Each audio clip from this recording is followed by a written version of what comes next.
बच्चों, आपके सामने 100 शब्द प्रति मिनट गति का डिक्टेशन दे रहा हूँ। डिक्टेशन में जो वाक्यांश आ रहे हैं उसको मैंने अंडरलाइन करा है, आप बनाने की कोशिश करें।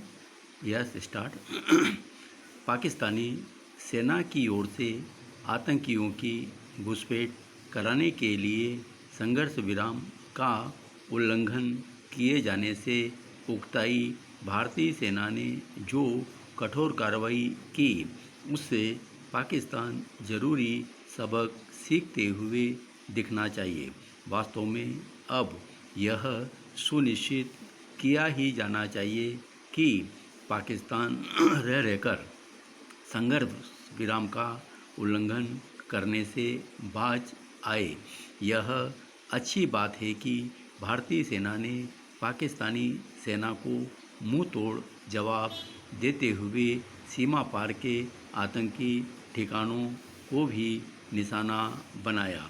लेकिन अगर बालाकोट में की गई एयर स्ट्राइक के बाद गुलाम कश्मीर से हटाए गए आतंकी शिविर फिर से वहां कायम हो गए हैं, तो इसका मतलब है कि पाकिस्तान की जिहादी सोच ने नए सिरे से सिर उठा लिया है।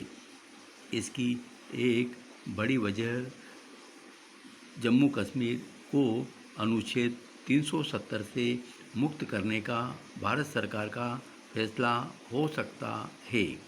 भारत के इस साहसिक फैसले के बाद पाकिस्तान की बौखलाहट बढ़ी है।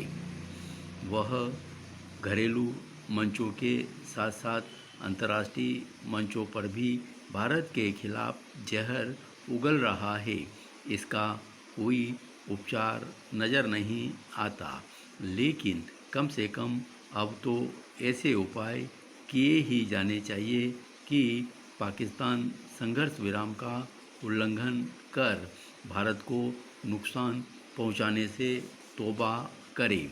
इसकी अनदेखी नहीं की जानी चाहिए कि सीमा पर पाकिस्तानी सेना की ओर से की जाने वाली गोलाबारी से कभी हमारे जवान खेत रहते हैं, तो कभी सीमावर्ती इलाकों में रह रहे आम नागरिक। गत दिवस ही तंगधार सेक्टर में पाकिस्तानी सेना की ओर से की गई उकसावे वाली गोलाबारी में हमारी सेना के 7 नागरिक आबादी को क्षति उठानी पड़ी।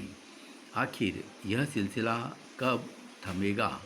यह वह सवाल है जिस पर सेना के साथ साथ सरकार को भी गंभीरतापूर्वक विचार करना होगा।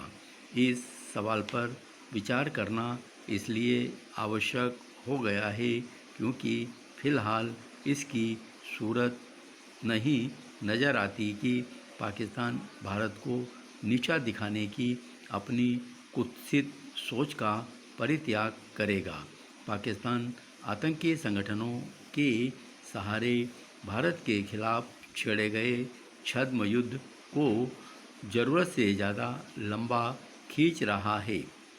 जब दुनिया भर के देश अपने बुनियादी ढांचे पर निवेश करने में लगे हैं, तब पाकिस्तान एक ऐसा देश है जो आतंकी ढांचे पर निवेश करने में लगा हुआ है।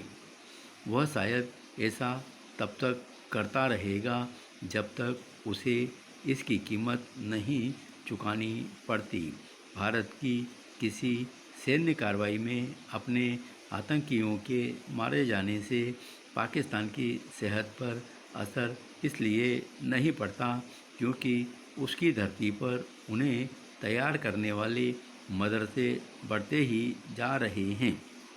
स्पष्ट है कि भारत को यह देखना ही होगा कि पाकिस्तान उसकी कार्रवाई से हमेशा के लिए सबक ले।